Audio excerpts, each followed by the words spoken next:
Yo, what's going on, everybody? Hope everybody is doing well. You saw the title, you saw the thumbnail. Today we're going to be talking about Chroma and how he can actually give your Exodia Contagion Zaws a multiplicative damage buff. I'm specifically referring to buffing the Exodia Contagion Zaw projectile. Chroma can actually provide your Exodia Contagion Zaws with 2 multiplicative damage buffs. And those 2 abilities that can actually buff your Zaw multiplicatively are Vex Armor and Elemental Ward with the Toxin Aura. Out of these 2 abilities, Toxin Elemental Ward is definitely the weaker of the 2, and that's because the multiplicative buff you actually get with this ability is only based on the holster damage, which only lasts for a short period of time. The base time is 3 seconds, and after my mod setup, it only lasts for 2 seconds. So the holster damage is really not as reliable. Despite the little amount of time you get with this holster damage, I still think it's a really clutch buff if you're trying to get a little bit of extra damage for your Zaw. And then the other ability, Vex Armor, is obviously Chroma's goated ability. This allows Chroma to get 2 buffs, which are called Scorn and Fury. You get Scorn from taking shield damage, and you get Fury from taking damage to your health. And the Fury buff can actually increase Chroma's weapon and ability based damage, which is exactly why pairing this ability with Exodia Contagion Zaws is so broken. The Fury buff applies to the Exodia Contagion projectile and the base damage of your Zaw. Once the buff is active, of course all of your weapons get that base damage buff, right? But the moment you actually throw out the Exodia Contagion Zaw projectile, you get that Fury buff again with that projectile. So by simply just using the Exodia Contagion Zaw attack, you get Fury twice, which of course makes your Zaws do even more damage than normal. And again, the higher your ability strength is with Chroma, the higher the Fury buff will be with Vex Armor. Chroma makes Zaws absolutely goated, which is exactly why he's my favorite Warframe and why Zaws are my favorite playstyle. The fact that they synergize so well together to be as broken as they are is what makes them both my favorite Warframe and weapon type. But on top of Vex Armor and Toxin Elemental Ward, there are a few other methods out there to give your Zaw a multiplicative damage buff. You got Vigorous Swab, Holster Amp, you even got other abilities like Titania's Amp and Eclipse. Although rest in peace Solar Eclipse. If you played Warframe at all before 2024, you know for a fact that the Eclipse helmet ability used to be an absolute goated option for Exodia Contagion Zaw builds. Now I don't really recommend using Solar Eclipse nowadays, and the reason is because they actually nerfed Solar Eclipse base damage in the helmet by a significant amount. It's actually ridiculous. It used to be a 150% base damage bonus in the helmet. Now it's a base 30% damage bonus, which is absolutely fucking garbage. So unless you're playing Mirage herself, I don't recommend pairing your Exodia Contagion Zaw with Eclipse. Yeah, RIP Solar Eclipse, man. You hate to see it. And yeah, guys, that's pretty much gonna be it for this video. Let me know what you guys think of pairing Chroma with Exodia Contagion Zaws down below. Also, if you got an Exodia Contagion build with Chroma, feel free to let me know what that build is down below. I got some footage of me bringing my Rab V Zaw through the Netrocell mission type, and I'm gonna go ahead and let that footage play out. But before I do, real quick, just wanted to say thank you guys so much for all the support on the channel. You guys have been going crazy with all the support, and I really do appreciate it. And yeah, I'm gonna go ahead and let the footage play out. Hope you enjoy. I absolutely love the Netrocell mission type. Whenever you have an Exodia Contagion Zaw with you throughout these mission types, they just tend to go a lot smoother. And here we go. Let's just absolutely destroy this Netrocell real quick. I'm gonna fly through this thing, no problem. Without that damage buff, you definitely struggle to hit those high consistent numbers, but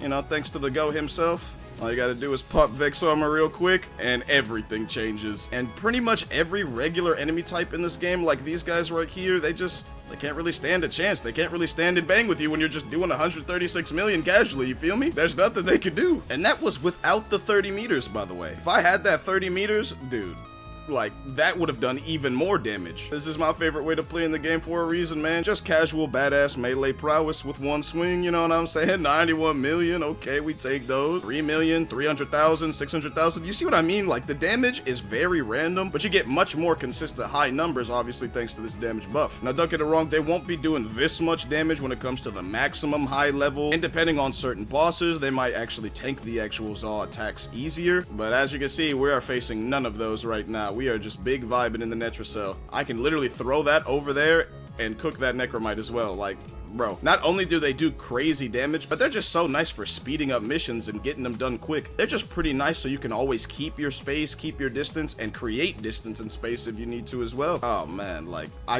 love Zaws. I can talk about them all day, and I never get tired of them, to be honest. I know some people out there probably don't like Zaws because of how broken they are. In my personal opinion, that's a you thing, dog, because, like, that's exactly why I like them. And you know what's crazy? Zaws used to be even better, man. I remember before I got into Zaws 2 too heavy, you could actually do this animation right here and have the Zaw do even more damage. I'm pretty sure it's because it was going off of the heavy attack, or it counted it as a slight attack. I don't exactly remember, but DE themselves have confirmed that this method right here no longer works, and it no longer gives you the crazy damage that it did back in the day, which you hate to see, to be honest with you, because it's like, why do you guys have to always nerf mechanics like this? Like, why can't you just make your enemies more difficult in the higher difficult content? You know what I mean? There are just certain things in this game that I wish never got nerfed. Before I played this game in 2018, apparently Chroma back then was even stronger than he is now, which I definitely missed out on. And then there are other Warframes as well, like Ember. I remember her 4 used to be broken, apparently. All my friends were telling me about that back in the day. One thing I simply can't wrap my head around is